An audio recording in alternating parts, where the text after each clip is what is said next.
Weekly Feed, Kyle, Meredith, Josh Ritter. Back again. Yes. Yeah. How are you? Great, man. Really good. Welcome. It's great to see you here. Thank you. Enjoying the new record, The Beast in His Tracks. There's the story behind this one. The story. Yeah. I'm sure that you're well tread in talking about at this point. we're getting into it. I mean, it's basically like it comes down to are you going to sing about love or are you going to sing about love lost?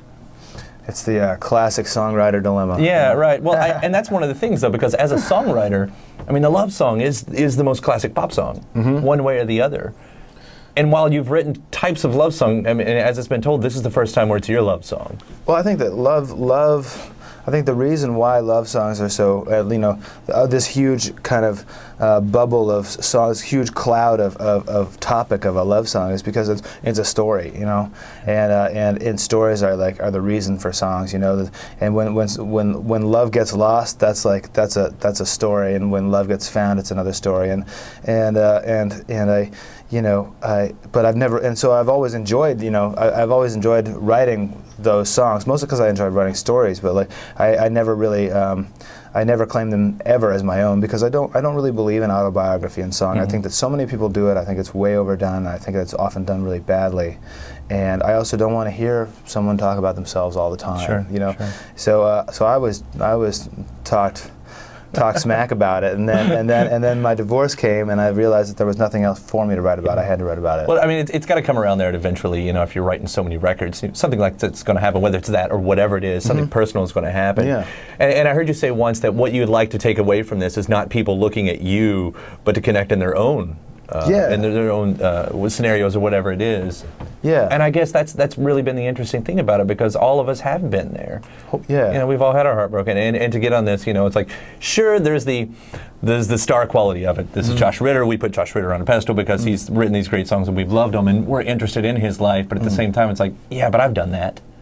I take my cue from Leonard Cohen, who always says, if you sing a song, you should sing it and get out of the way. I think that's a really great way to think about it because, what you're trying to describe if you're writing a song is, or whatever you're trying to work on, any piece of art is definitely in this big kind of big way is about being a human being. And so it's not providing any answers, it's giving you this, it's showing you all the questions. Right. It's like, here's a love song, it's like, where do I go, why did she leave, what did she want, what did I do wrong? They're all questions that you're giving, and it's and questions are the only way to really, I think, describe who we are as humans. We tend to do badly when we start coming up with answers. What I mean? So I really wanted to write songs that had as many of those big questions in it because that's all that matters, and hopefully I felt like if I kept writing as accurately as I could about these emotions and about these questions, then I would be describing something that was bigger than my own personal experience and might be more relatable to everybody. Yeah. That was my hope. With your personal experience, though, like as a songwriter, you're always looking for inspiration. It's got to come from somewhere, maybe. It's sometimes you just write, you sit down and great, a song comes to. Yeah. And this isn't the place that I'm sure you wanted the inspiration to come from. But as listeners, I mean, that's kind of always played out in a listener's favor for an artist to go through a bad time. Yeah, definitely. And is it one thing to sit back and know that we're all salivating? Let's go ahead and use salivating, oh, man, that sucks. Something bad happened. I bet there's going to be a great record come out of this. Yeah, totally. Yeah. Well, it's I think that I've written my happiest songs in my darkest time.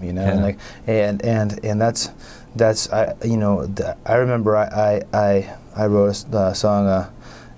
Snow Is Gone on Valentine's Day after breaking up with somebody in a Chinese restaurant.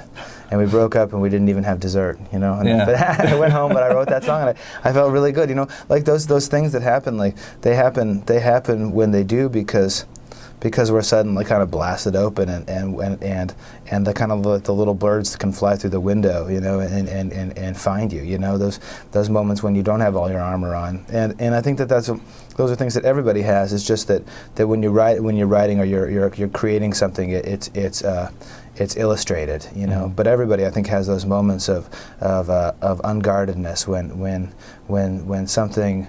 When your world is cracked open and something new has the potential to come in and change it, Yeah.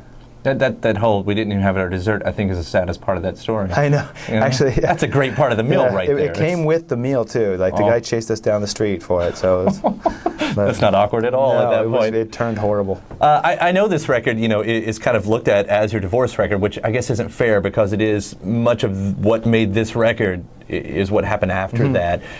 But are you okay with it being known as that? Because there are artists, Dylan, Blood on the Tracks, Marvin Gaye's, Here My Dear, and on. Fleetwood Mac's Rumors, which I know, I think I remember reading that you took some cues from Lindsey Buckingham for this record too. So there's a bit of a tie in there, but you have these great albums. Some of the greatest albums of our time were divorce records, and while this isn't actually your technical divorce record to everyone else, I guess it'll always be known as that. I think it's fine, all those things are always like, if it helps people to find it, that's great. And it did come out of my divorce. It did come out of that time, and if I had said nothing about it, and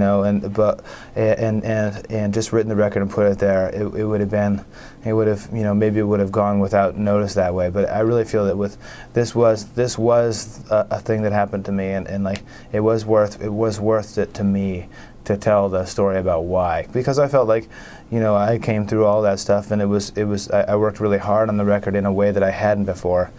Mostly just kind of living through it. The writing itself was really easy. It was like I saw all the emotions inside of me for the first time. I feel like I saw who I was in a way that I never had, like the good and the bad stuff, and just it was more of a mapping of anything of myself than anything else, and so I felt like it was worth it to say that it was about the divorce and what came after, What did nervous play anything? Because you got to know that when you put it out there, she's going to hear it. Yeah. You're both in the same community. You're in the music community and everything. And is that you go, man, I'm going to put that out there, and if I run into her at the grocery one day, I mean, that's going to be and then here it is. Here's our life. Isn't that weird? It's so weird. It's so, but at the same time, like, it was, I felt like the desire to write about it. At first, I wanted to write about it in a very vengeful way, and I thought, and that made me far more nervous, and then I started to realize, well, this happened to me, and it happened to me, and through no, I wasn't looking for this, and if I have to write about it, then I'm going to write about it from my point of view, and I'll just write about it as honestly as I can, and hopefully that will make it about more than my story, Is it hard to date a musician? And this, you're the musician too, so this is not all on her. I would have to say, like, I think it would be very, very hard to. I mean, it is hard to date me, but I don't think it's because of my music. You seem so sweet. Yeah, it is. I think it is. It's not because of music. I think it's just that it's just those all good relationships take a lot of work, and we just didn't have it in us for the work that would have taken. Well, I think in our community and everything, whatever part of art it is, we marry our art first. Yeah.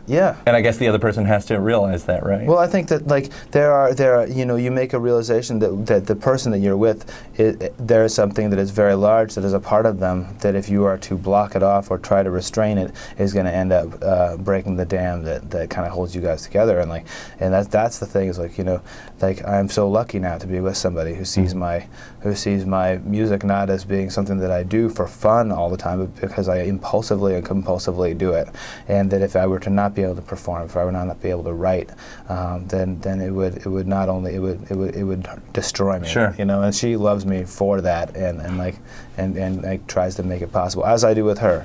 Yeah. And it makes all the difference. Yeah. There was an EP in the middle of there, and I was kind of curious because you have a track like "Love Is Making Its Way Back Home." Yeah. And I don't know exactly where the timeline comes about, but it seems like that would have been coming out just as things were probably turning sour. Were those older songs, or were those like a spoiler alert of the album to come with the Beast in its tracks? They were. I was really enamored with the playing of Josh Kaufman, who's an amazing guitar player, and I really liked his playing. He seemed to do what I do, but better. And he has a way of shaping how he plays to the style that you're looking for. And I just loved playing with him. He had a studio nearby me in Brooklyn, and I had like these little songs that weren't big in any way. There's no grand ambition to them. They felt kind of sleepy little lullabies that felt sweet and nice. And I thought, before I really take on these these bigger songs, these songs for the Beast Dance tracks. I want to clear the deck. I want to make sure these don't get forgotten about, because oftentimes like songs will just get forgotten. You know, like you write them, feel good about them, and then you'll just forget that you even wrote them. Sure. You know, and so I wanted to get those done, and that was so much fun. And through the course of that, getting to work with Josh Kaufman, it was great because he was able to work with me a lot on Beast Dance tracks. Yeah. So yeah. And so you've come through all of this. You've come out on the other side. You seemingly have this great new thing happening in your life, and you have a kid. Congratulations! Thank you. But I imagine like this is probably going to direct your songwriting as well, because now you have to do it when you can. You songwrite when you can. Yeah, so. yeah, that's true. You know, and I you know, now I have ideas and I can't necessarily write them down immediately, and so like they have to roll around in my mind a little bit longer, and they definitely become more refined, but they also get weirder. So they're much more like colorful little marbles by the time I actually have a chance to write. You're gonna them. have your Weird album next. I hope so. I'm ready for a Josh Ritter Weird album. Psychedelic. The Beast Dance Tracks Tank. is this amazing record. Thank you so much for taking the time today. Thanks it's going to a be lot. great to see where all this takes you. Thanks a lot. All right. Thank you very much. Thank you. Man. Awesome.